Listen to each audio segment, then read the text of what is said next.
Good morning students. तो आज हम एक प्लांट लेकर आए हैं आपके पास।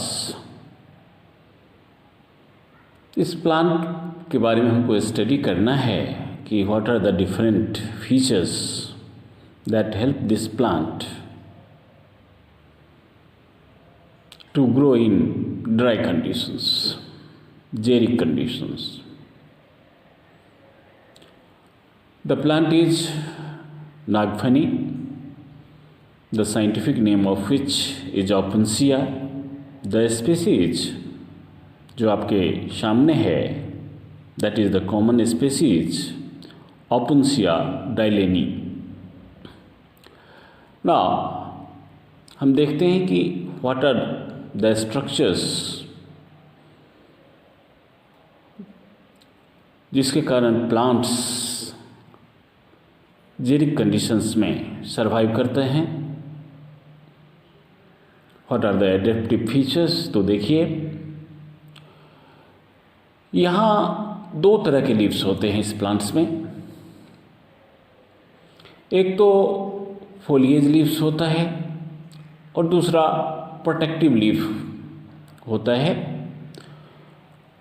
प्रोटेक्टिव लीव्स जो होते हैं वो हार्ड होते हैं, जिसको हम स्पाइन कहते हैं, और जो स्मॉल बट पॉइंटेड होते हैं उसको हम ब्रिसल कहते हैं। तो bristles are small in comparison to spine, both are pointed no doubt, both are modified leaves. तो आपने देखा bristle and spine, bristles are more in number and smaller in size, thin but pointed. A spine is larger and thick but pointed. foliage leaves जो होता है यहाँ पर, foliage leaves का काम होता है photosynthesis, but here in this case foliage leaves fall just after a few days of appearance. कुछ ही दिनों के बाद जब वो अपीयर होते हैं तो कुछ दिनों के बाद फोलिएज लीव्स जो है वो डिटैच हो जाता है। ऐसे लीव्स को हम कॉर्डुकस लीव कहते हैं। हेयर आप देख रहे हैं, stem is branched having nodes and internodes. The stem here becomes thick, green, flat, performs the functions such as photosynthesis and storage of water. तो इसका स्टेम का दो मेन काम यहाँ हो गया, that is photosynthesis and water storage. ऐसे जो स्टेम होते हैं that is called phylloclade. So phylloclade is a modified stem which is thick, green, photosynthetic, having the ability to store water. Now the leaves fall, जब पत्ते गिर जाते हैं तो स्कार्स छोड़ जाते हैं, निशान छोड़ जाते हैं। से number of scars can be observed on the stem, and जहाँ भी स्कार्स आपको नज़र आए और स्पाइन्स आप देख रहे हैं,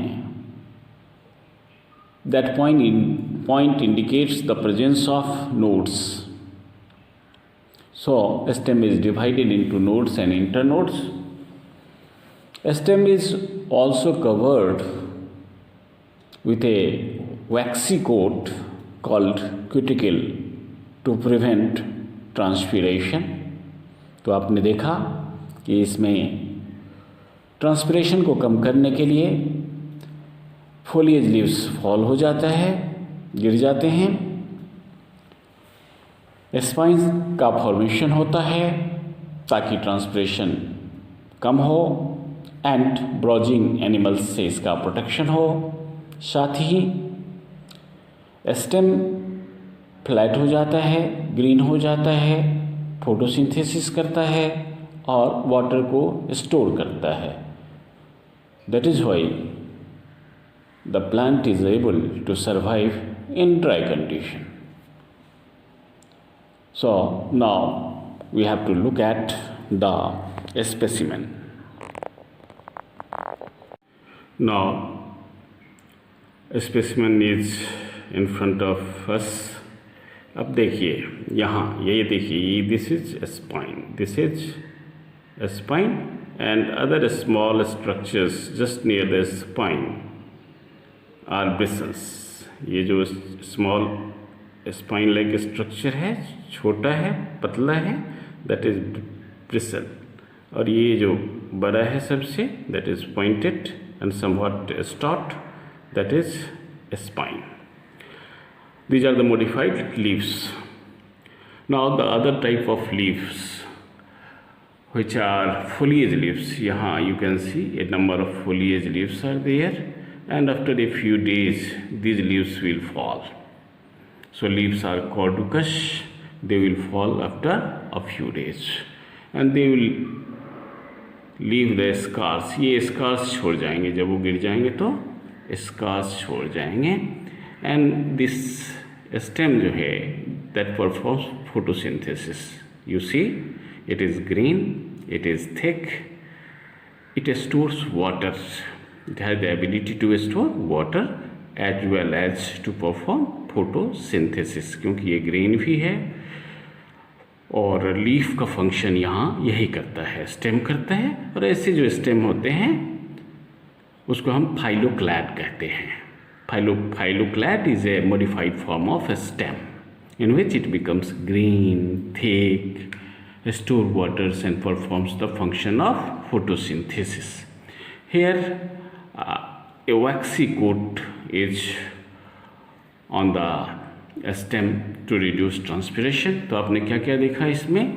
इसमें आपने देखा है spine, bristle and foliage leaves. These are the different types of leaves. तो foliage leaves होते हैं, वो गिर जाता है क्योंकि ट्रांसपिरेशन को मिनिमाइज करना है. spine जो है that helps in reduction of transpiration as well as protection of plants from browsing animals. Stem जो है थिक है, ग्रीन है, photosynthetic है, due to which the plant is able to survive in dry conditions, dry areas, xeric conditions.